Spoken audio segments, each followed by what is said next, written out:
Welcome to our channel Ash and அசுலகம். இன்றைக்கு நாம் ஒரு இம்பார்ட்டண்ட்டான ஸ்டிச் தான் பார்க்க போகிறோம். நார்மல் நீடில் யூஸ் பண்ணி ஆரி ஒர்க்கு போட வேண்டும்னா கட்டாயம் இந்த ஸ்டிச்சு தெரிந்திருக்கணும். நம்ம ஸ்டார்ட் பண்ணுவோம். த்ரெட்டை மேல் பக்கமாக, அதாவது எந்த பக்கமாக ஸ்டிச் பண்ண வேண்டுமோ அந்த பக்கமாக த்ரெட்டை இடணும். நீடில் நாம் ஏற்கனவே ஸ்டிச் பண்ண ஸ்டார்ட் பண்ணி அந்த பிளேஸில் குத்தி ஃப்ரண்டில் கொஞ்சம் கேப்பு விட்டு வெளியே எடுக்கணும். அப்போ தான் அதில் ஒரு சின்ன ஒரு லூப்பு ஃபார்ம் ஆகும்.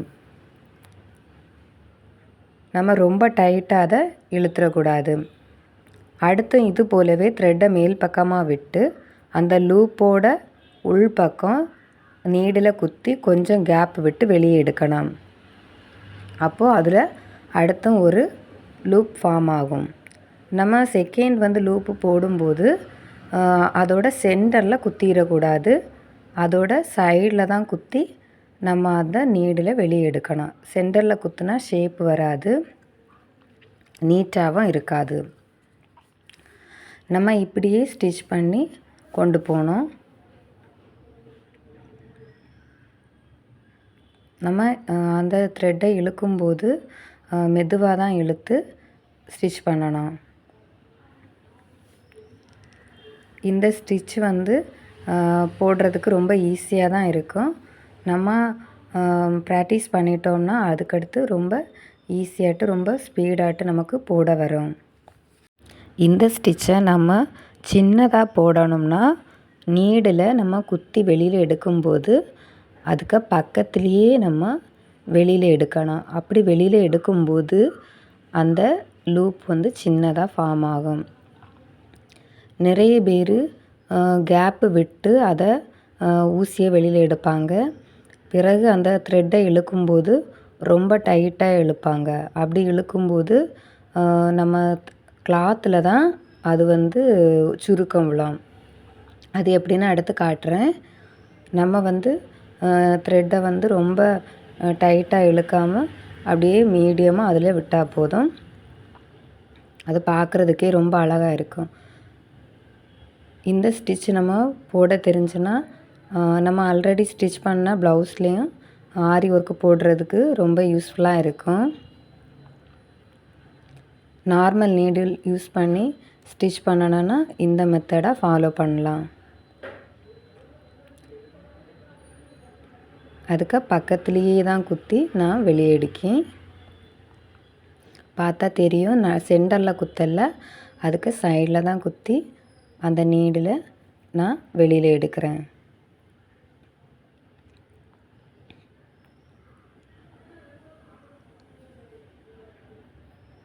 சைடில் குத்தி அதை மேல் பக்கமாட்டு வெளியே எடுக்கிறேன். பார்க்குறதுக்கு ரொம்ப அழகாக இருக்குது. எந்த ஒரு சுருக்கமும் கிளாத்தில் இல்லவே இல்லை. பாருங்கள், ஜூம் பண்ணி தான் காட்டியிருக்கேன். எந்த ஒரு சுருக்கமுமே சின்ன சுருக்கம் கூட இல்லை. நான் ஜரி த்ரெட்டில் ஸ்டிச் பண்ணும்போது எப்படி இருக்குன்னு தான் நான் ஸ்டிச் பண்ணி காட்டுறேன். நீங்கள் வீடியோவை ஸ்கிப் பண்ணாமல் ஃபுல்லும் பாருங்கள். நம்ம இதை பேக்கில் எடுத்து அதில் நாட் போட்டு முடித்தா போதும். நான் அடுத்து எப்படி ஸ்டிச் பண்ணக்கூடாதுன்னு நான் காட்டுறேன். நிறைய பேர் என்ன செய்வாங்கன்னா அழகாக இந்த த்ரெட்டெல்லாம் போடுவாங்க. போட்டுட்டு அந்த நீடில் குத்தி கேப் விட்டு அப்படியே எடுப்பாங்க. எடுத்துட்டு என்ன செய்வாங்கன்னா இப்படி விடாமல் அந்த த்ரெட்டை அப்படியே நல்லா டைட்டாக இழுப்பாங்க. அந்த த்ரெட்டை இழுக்கும்போது எப்படி இருக்குன்னு காட்டுறேன். அதை இழுக்க இழுக்க அந்த கிளாத்தில் சுருக்கம் விழும். பாருங்கள், ஜூம் பண்ணி காட்டுறேன். இப்படி இழுக்க இழுக்க அந்த த்ரெட்டு பார்க்குறதுக்கு சைஸ் சின்னதாகும். அதுக்கு கூடவே அந்த கிளாத்தும் சுருக்கம் விழும்.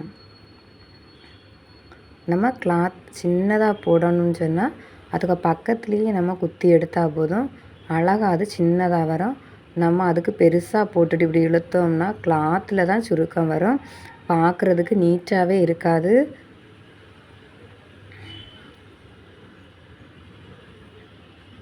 பாருங்கள் எப்படி இருக்குன்னு. அந்த இடம் ஃபுல்லுமே சுருக்கமாக இருக்கும். அதுக்கடுத்து ஸ்டிச் பண்ணும்போதும் மேல் பக்கம்லாம் நம்மளால் ஒர்க் போடவே முடியாது.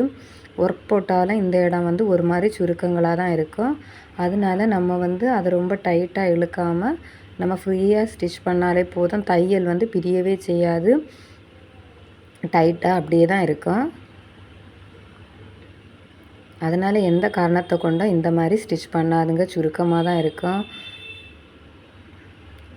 பிறகு அந்த ப்ளவுஸே வந்து ஒரு டேமேஜாக போயிடும். ஸோ நம்ம இந்த மாதிரியே ஸ்டிச் பண்ணலாம். ஃபஸ்ட்டு நான் காட்டியிருந்த மாதிரியே எந்த ஒரு சின்ன சுருக்கமுமே இருக்காது, அழகாக இருக்கும். நமக்கு ஆரி தெரியலைனாலும் சரி, நம்ம வீட்டில் டெய்லரிங் மிஷின் இல்லைனாலும் சரி, நம்ம ஸ்டிச் பண்ண ப்ளவுஸில் நம்மளே இந்த மாதிரி ஸ்டிச்சிங் வந்து தெரிஞ்சிட்டுனா வீட்டில் இருந்தே போடலாம். ரொம்ப அழகாக இருக்கும். ட்ரை பண்ணி பாருங்கள்.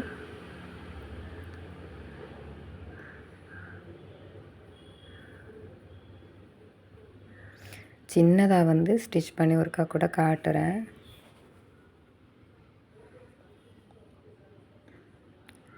எதுக்கு காட்டுறேன்னா, சின்னதாக ஸ்டிச் பண்ணும்போது நிறைய பேருக்கு டவுட் இருக்கும். சின்னதாக ஸ்டிச் பண்ணால் அதில் வந்து சுருக்கம் வரும் அந்த மாதிரி. அதுக்கு தான் நான் இப்போ வந்து சின்னதாக ஸ்டிச் பண்ணி காட்டுறேன். பாருங்கள், எந்த ஒரு சுருக்கமுமே இருக்காது. நம்ம அந்த பக்கத்துலேயே தான் வந்து குத்தி வெளியில் எடுத்தால் போதும். அப்போ ரொம்ப அழகாக இருக்கும்.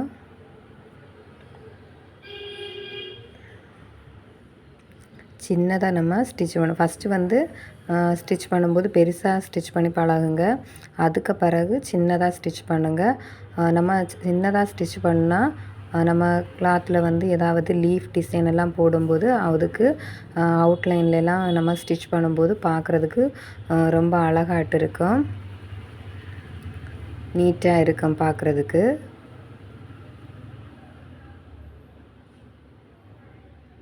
பக்கத்துலேயே குத்தி அதை வெளியில் எடுங்க.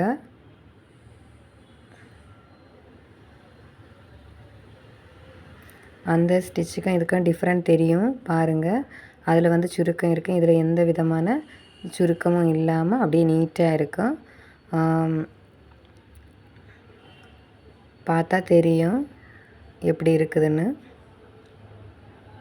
நான் ஃப்ரேம் யூஸ் பண்ணாமல் தான் ஸ்டிச் பண்ணி காட்டியிருக்கேன். ஏன்னா நிறைய பேர் வீட்டில் வந்து ஸ்டிச் பண்ணும்போது ஃப்ரேம் யூஸ் பண்ண மாட்டாங்க. நம்ம ப்ளவுஸில் ஆல்ரெடி ஸ்டிச் பண்ண ப்ளவுஸில் நம்ம ஸ்டிச் பண்ணும்போது ஃப்ரேம் யூஸ் பண்ண மாட்டோம். அதனால தான் நான் இந்த மாதிரி காட்டியிருக்கேன்.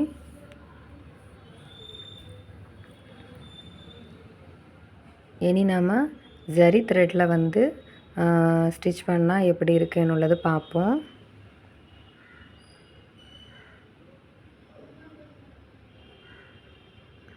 நீடில் குத்தி நம்ம ஃபஸ்ட்டு வெளியில் அடிக்கும். நான் சிங்கிளாக தான் எடுத்திருக்கேன் த்ரெட்டு. நம்ம ஃபஸ்ட்டு குத்தின போலி அதுக்கு கிட்ட குத்தி அதுக்கு மேல் பக்கம் வந்து வெளியே அடிக்கும்.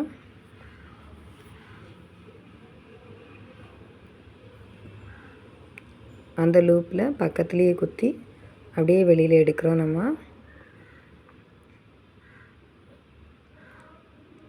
நிறைய பேருக்கு டவுட் இருக்கும், ஜரி த்ரெட்டில் நம்மளால் ஸ்டிச் பண்ண முடியுமான்னு. பாருங்கள், ஈஸியாக ஸ்டிச் பண்ணலாம். நம்ம ரெண்டாக போட்டோம்னா ரொம்ப கஷ்டமாக தான் இருக்கும், அது ஒரு மாதிரி இருக்கும். நீங்கள் சிங்கிளாக போடவே செய்யலாம், பார்க்கறதுக்கு கரெக்டாக அழகாக இருக்கும். ஒவ்வொரு அந்த ஸ்டிச்சும் பார்க்குறதுக்கு அப்படியே முத்து முத்தாக இருக்கும்.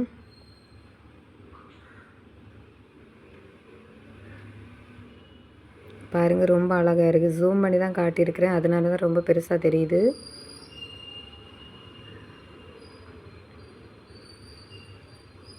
ஈஸியாக போடலாம்.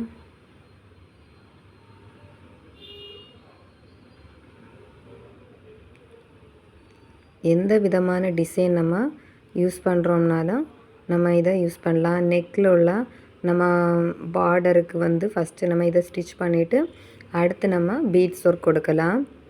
ஹேண்டு வந்து நம்ம ஸ்டிச் பண்ணும்போது அதுக்கு பார்டர் டிசைன் கொடுக்கும்போதும் இதை நம்ம ஒருக்கா ஸ்டிச் பண்ணிவிட்டு அதுக்கு பக்கத்துலேயே இன்னொரு ஸ்டிச் வந்து கொடுக்கணும். அப்படி கொடுக்கும்போது பார்க்குறதுக்கு இன்னும் கிராண்டான லுக் இருக்கும். நம்ம ஜரி த்ரெட்டு தான் எடுத்திருக்கோம், அதனால் பார்க்க ரொம்ப நல்லா இருக்கும். ஸ்டிச் பண்ணி பாருங்கள். இந்த வீடியோ உங்களுக்கு யூஸ்ஃபுல்லாக இருக்குன்னு நினைக்கிறேன். வீடியோ பிடிச்சிருந்ததுன்னா லைக் பண்ணுங்கள், ஷேர் பண்ணுங்கள், சப்ஸ்கிரைப் பண்ணுங்கள். ஆல்ரெடி நான் நிறைய வீடியோ போட்டிருக்கேன், பாருங்கள். நார்மல் மிஷின் யூஸ் பண்ணி எப்படி நம்ம ஸ்டிச் பண்ணலாம்னு உள்ளதெல்லாம்.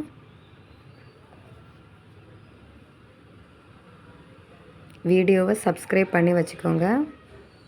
பாருங்கள், இது ஸ்டிச் பண்ண பிறகு இது எவ்வளோ அழகாக இருக்குதுன்னு.